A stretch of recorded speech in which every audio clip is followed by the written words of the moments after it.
we have to go the speed limit. Of course. Good times. Good times.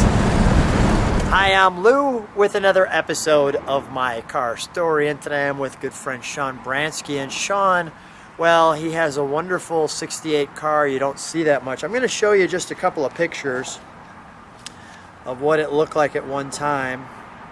Sean, why don't you tell him what year, make, and model this is? This is a 1968 Oldsmobile Cutlass S ramrod with a W-31 option. Now, did they call it Cutlass Supreme at that time, or no? No, that was a different body style. They had Supremes, but this is a Cutlass S. A Cutlass S. And the S stands for something other than... I think sport, but sport, I'm not okay. 100% sure on that. There's a reason why I'm showing you the pictures. Even the ramrod sticker still on it.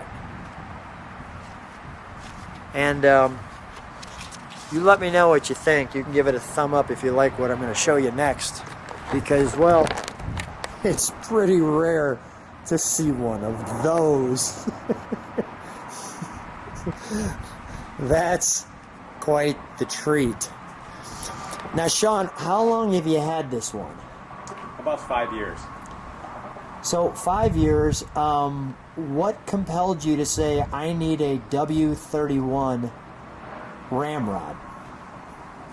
As a kid in grade school, my best friend had a cousin that had this Cutlass that would just trounce anything on the road, and we were always so impressed with it. And I remember as a kid just seeing these funky stickers on the front fenders, which were like race flags. And I never knew at that time actually what a ramrod was, but later learned that, oh my gosh, that was a ramrod. And we were always so impressed with that car as kids and watching them just race everything and beat everything that I figured I gotta have one day. The impressions that are made on us as children, well, sometimes they stick forever. Now, kind of a funny story on that sticker there. When you go to a car show, what do people think? They don't know what to think. It's kind of funny because I'll stand in the background watching people admire cars at the show, and I'll hear comments on this where some guys have said, boy, they did a great job keeping this stock, restoring it, but what about those dumb stickers? And I'll just chuckle in the background and won't even interject, but those are factory stickers. It is the way they came. That's the way it came. Come on back with me. Let's take a look. And I'm just going to stand a little bit to the side, although I show you this profile, because you'll see when I stand directly alongside it, well, you can see me in the door. Actually, I did a pretty good job not being too well seen there. The red line tires, were those also standard at the time, or? You could have gotten them. This car just came with actually white walls, thin white wall. Really? I like the red line tires. I always like the red line tires. Sets it off with the S emblem. Clearly a post car, and for the time, that was all for rigidity. Right. I mean, the ramrod was a race-built beast that many people, to your point, didn't know much about. They knew what a 442 was. They were like, oh, a 442. And then here comes a Cutlass with the little S on it and just beats the snot out of you. They made just over 500. Is that right? And 106 post-coupes. Now, were they all 4-speeds? Yes. So every ramrod was a 4-speed? Yes. Okay, so let's show them a little. We got a little trunk treats here. And we don't have the trumpets like you would, although we clearly have the dual. The 68 didn't come with trumpets on these. Right, so that was, what was it, 69 had the trumpets on the 442s? That's right. So here, 325 horsepower from a 350. Now you were sharing too, tell me a little bit about the 342 rear end probably has given this one life and tell us a little bit about, and it's interesting too, the rare Nocturne Blue. You look at the car, it looks black. So that's quite the color there. And I'll show you some of these. Well, you share the story of, you know, how this one is GM documented in Canada and why that makes a difference. So it's very hard to find these ramrod cars with the original motors. And that's mostly because they came with 433 and 456 gears.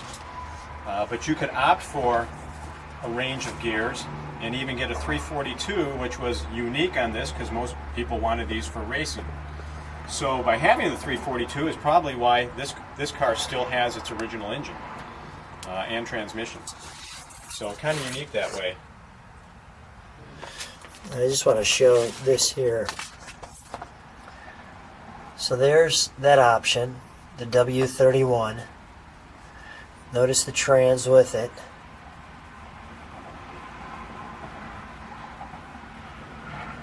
Now I want to show this in particular because if you look, you can see the embossedness on that. So these are GM of Canada documents, and it's very hard to document a real W31 option ramrod car. Most don't have their documentation, and the Oldsmobile plant in the States burned down, so there's no microfiche to document any of these cars. However, the cars that were shipped to Canada, GM of Canada still has all the records, which you can get through their historical society. So it's almost like a blessing that this one came from Canada because now you can document it. Fully documented. Fully documented. You see that there? Power antenna, or is that something you put in? No, that was actually a weird option on this car, which you can see on the list of GM of Canada options list that came with this VIN number. Isn't that interesting? Wow. Wasn't expecting that. Really well done. As you can see, let's take a look at the interior, shall we? I'll let you close that trunk.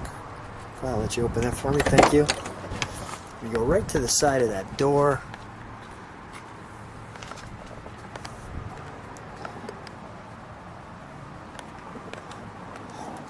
Gotta love the bench seat.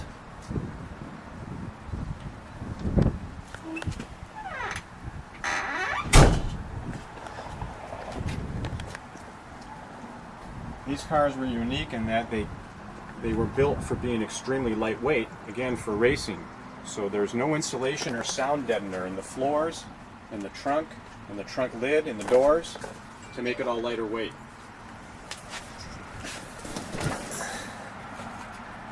We have our light switch, our wipers along with the washer. One interesting note here too that I'm seeing is no tack. It actually does on your right. Oh, It's called a rally pack. yeah, okay. A clock in the middle with a tag around it. Like a Chrysler product. A Tic-Tac rally A pack. they Tic-Tac called it. rally pack. Okay. Thanks for pointing that out. Because I looked at it at first, I'm like, oh, there's a clock there. I never looked at the fact that it was a tack on the outside. Antenna up and down.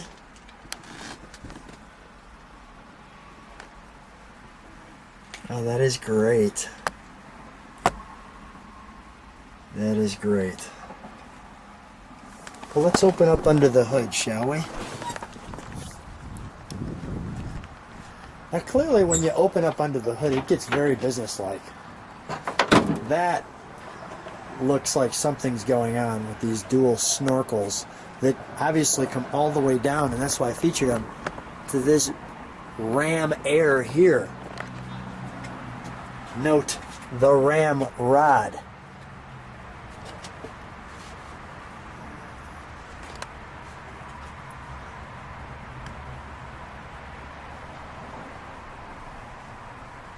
I like the gold color. Now, was there any significance to the color, meaning that the ramrods were gold and some of the other colors were... 350 cubic inches engines were painted gold. So that they knew that. Lots of room. Lots of room here.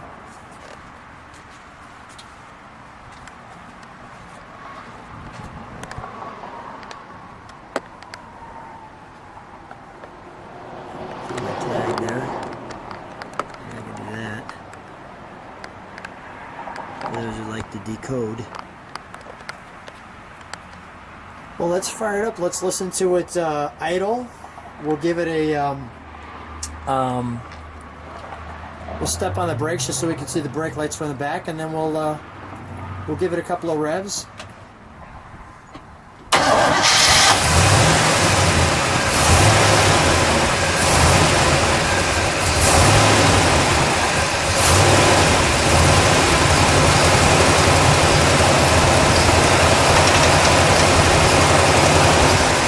Let me listen to it idle. Can you step on the brakes for just a second, Sean?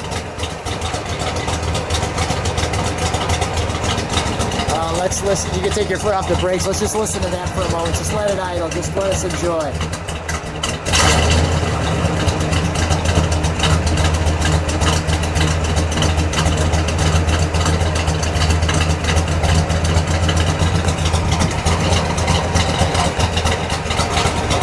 Go ahead, give it a rev.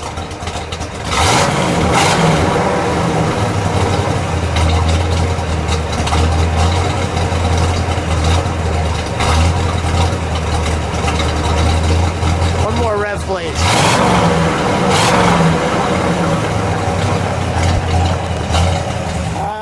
That brings a smile to your face. Well, I think we should. Let me ask this: when you're taking this on the road, what's the reaction? What do people think? Well, it has no power steering, no power brakes, 4-speed manual transmission, and bias ply tires. You got to manhandle it, and that's what I love about the car. You feel everything that's going on in this car, and you're literally in control of everything because it's all manual. So you're engaged. You're engaged, and you just don't get that in any of today's new cars. So that's the thrill here. Sounds good. Let's take it for a ride. I'm with Sean Bransky, and we're just enjoying the W31 on what looks like a perfect day. And you were sharing a little bit about being on the channel. Yeah, I really appreciate the video and the appreciation that you and everyone else on this channel has for these old cars. And what a great gig you have, Lou. Yeah, it's go ahead, I'm sorry. Oh, it's getting to experience all these unique and different cars and meet people and part of America. Yeah, totally blessed. Good stuff. And since we're always doing the legal speed limit, but since we got a little straightaway here, let's see what we've got on the W31. So Sean, as we're driving, I'm noticing the back end of the hood there has a little almost opening in it. And you were sharing something with me. I thought it was a great line. So it's actually a hole in the hood, and one of my rules for owning a car, not so much anymore, was it had to have a hole in the hood.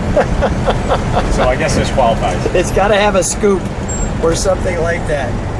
Yeah, that's good stuff right there. Sean, what a treat to be hanging out with your W31. What a fun time in your Oldsmobile. Thanks for being on My Car Story. Thanks for having me. I appreciate it. My pleasure.